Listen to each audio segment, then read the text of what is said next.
कुछ समय पहले मैंने बंगाल से आई कुछ तस्वीरों को सोशल मीडिया पे वीडियो देखा। एक महिला को वहां सरेआम सड़क पर पीटा जा रहा है। वो बहन चीख रही है, लेकिन वहां खड़े हुए कोई उसकी मदद के लिए नहीं आ रहा है, वीडियो बनाने में लगे हुए हैं, जिसकी तस्वीरें रोंगटे खड़े करने वाली है। लेकिन बड़े बड़े दिग्गज, मैं सुन रहा हूं कल से, इसके लिए पीड़ा उनके शब्दों में भी नहीं झलक रही है। इससे बड़ा शर्मिंदगी का दुखद चित्र क्या हो सकता है? और जो अपने आप को बहुत बड़े प्रगतिशील नारी नेता मानते हैं, वो भी मुंह पे ताले लगा करके बैठ गए। जिस प्रकार से दिग्गज लोग भी ऐसी बातों को नजरअंदाज करते हैं, तब देश को तो पीड़ा होती है, हमारी माताओं बहनों को ज्यादा पीड़ा होती है।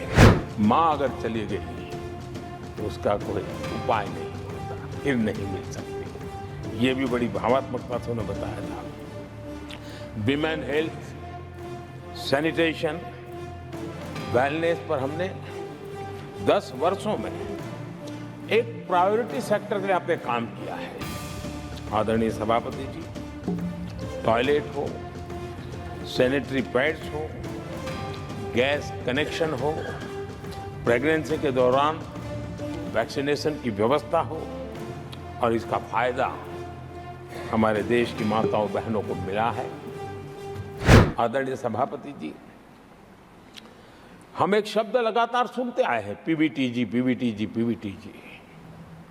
हमारे जनजातीय समूह में ये सबसे पीछे रहा हुआ, और आजादी के इतने सालों के बाद भी जिन्होंने उनको निकट से देखा होगा, पता चलता है कि कैसी हालत में जीते हैं। उनकी तरफ किसी ने नहीं देखा। हमने एक विशेष व्यवस्था की है, और पीएम जनमन योजना के तहत 24,000 करोड़ रुपए, ये समुदाय बिखरा हुआ है, छोटी संख्या में है, वोट की उनकी ताकत नहीं है। और यहां देश की परंपरा है, जिसकी वोट की ताकत है उसी की चिंता करना, लेकिन समाज के ऐसे अति पिछड़े लोगों की कोई चिंता नहीं करता था। हमने वो चिंता की है, क्योंकि हम वोट की राजनीति नहीं करते, हम विकास की राजनीति करते हैं। आदरणीय सभापति जी, हमारे देश में पारंपरिक पारिवारिक कौशल्य भारत की विकास यात्रा का और व्यवस्था का एक अंग रहा है। जो हमारा विश्वकर्मा समूह है, जिनके पास परंपरागत से हुनर है और जो समाज की आवश्यकताओं को पूरी करता है, लेकिन उनको कभी एड्रेस नहीं किया गया। हमने करीब करीब 13,000 करोड़ रुपए की योजना से विश्वकर्मा समुदाय को आधुनिकता की तरफ ले जाना, उनके अंदर प्रोफेशनलिज्म आई। आदरणीय सभापति जी, गरीबों के नाम पर बैंकों का राष्ट्रीयकरण तो कर दिया गया था, लेकिन मेरे रेहड़ी पटरी वालों को कभी बैंक के दरवाजे तक देखने की हिम्मत नहीं होती थी, हालत थी। पहली बार देश में पीएम स्वनिधि योजना के तहत रेहड़ी पटरी वालों की चिंता की गई है, और आज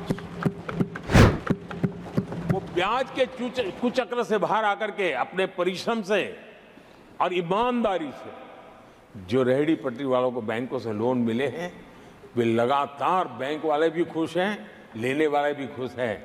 और जो कल फुटपाथ पर रेहड़ी बैठता था, आज एक छोटी दुकान दिशा में बनाने की दिशा में आगे बढ़ रहा है। जो पहले खुद मजदूरी करता था, आज एक आध दो को रोजगार देने की दिशा में काम कर रहा है। और यही कारण है कि गरीब हो, दलित हो, पिछड़े हो, आदिवासी हो, महिला हो, उन्होंने हमारा भारी समर्थन किया है। आदरणीय सभापति जी, हम विमेन लेड डेवलपमेंट की बात करते हैं। दुनिया के प्रगतिशील देशों के लिए भी विमेन डेवलपमेंट तो बहुत स्वाभाविक स्वीकार करते हैं, लेकिन विमेन लेड डेवलपमेंट की बात करते हैं तो उनके भी उत्साह में थोड़ी कमी नजर आती है। ऐसे समय भारत ने नारा नहीं, निष्ठा के साथ विमेन लेड डेवलपमेंट की ओर कदम बढ़ाए और महिला सशक्तिकरण का लाभ आज दिख रहा है, हर क्षेत्र में दिख रहा है और भारत की विकास यात्रा में वो कंट्रीब्यूट कर रहा है। मैं आदरणीय सांसद सुधा मूर्ति जी का आभार व्यक्त करता हूं कि कल उन्होंने चर्चा में महिलाओं के आरोग्य के विषय पर बल दिया था और उसका महात्म्य क्या है, उसकी आवश्यकता क्या है, उस पर बड़े विस्तार से उन्होंने कहा था। और उन्होंने एक बात ये भी बड़ी इमोशनल बताई थी कि माँ अगर चली गई तो उसका कोई उपाय नहीं होता, फिर नहीं मिल सकती। ये भी बड़ी भावात्मकता से उन्होंने बताया था। विमेन हेल्थ, सैनिटेशन, वेलनेस पर हमने 10 वर्षों में एक प्रायोरिटी सेक्टर के लिए आपने काम किया है। आदरणीय सभापति जी, टॉयलेट हो, सैनिटरी पैड्स हो, गैस कनेक्शन हो, प्रेगनेंसी के दौरान वैक्सीनेशन की व्यवस्था हो और इसका फायदा हमारे देश की माताओं बहनों को मिला है। आदरणीय सभापति जी, आरोग्य के साथ साथ महिलाएं आत्मनिर्भर बने, उस दिशा में भी हम लगातार काम कर रहे हैं। बीते वर्षों में हमने जो 4 करोड़ घर बनाए हैं, उसमें से ज्यादातर घर हमने महिलाओं के नाम पर रखे। बैंकों में खाते खुलने से,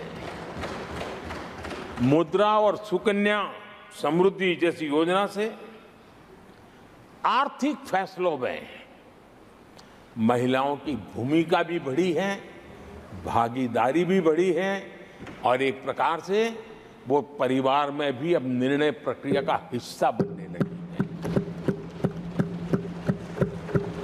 आदरणीय सभापति जी, विमेन सेल्फ हेल्प ग्रुप्स, उससे जुड़ी 10 करोड़ बहनें, उनका आत्मविश्वास तो बढ़ा ही बढ़ा है, उनकी आय भी बढ़ी है।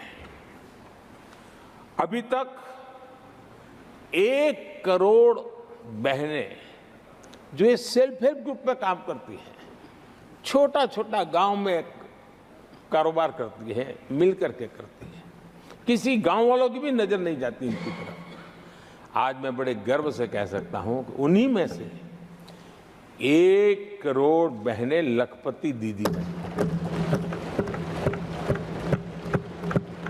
और हम आने वाले समय में ये आंकड़ा 3 करोड़ बहनों को लखपति दीदी बनाने की दिशा में बढ़ा रहे हैं।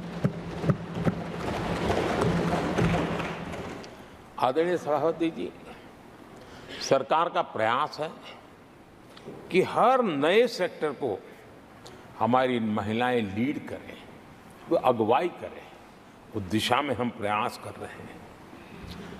नई टेक्नोलॉजी आती है, लेकिन महिलाओं के नसीब बहुत बहुत आखिर में आती है।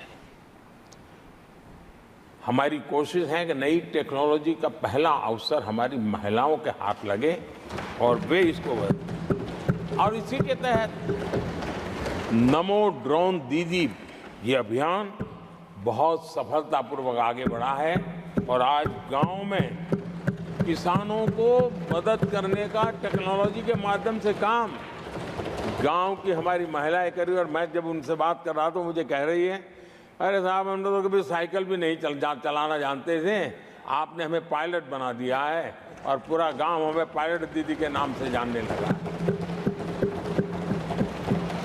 और इस गरिमापूर्ण बात उनके जीवन में आगे बढ़ने के लिए बहुत बड़ी ताकत बन जाता है, एक बहुत बड़ा ड्राइविंग फोर्स बन जाता है। आदरणीय सभापति जी, देश का दुर्भाग्य है कि ऐसे संवेदनशील मामलों में भी राजनीति जब होती है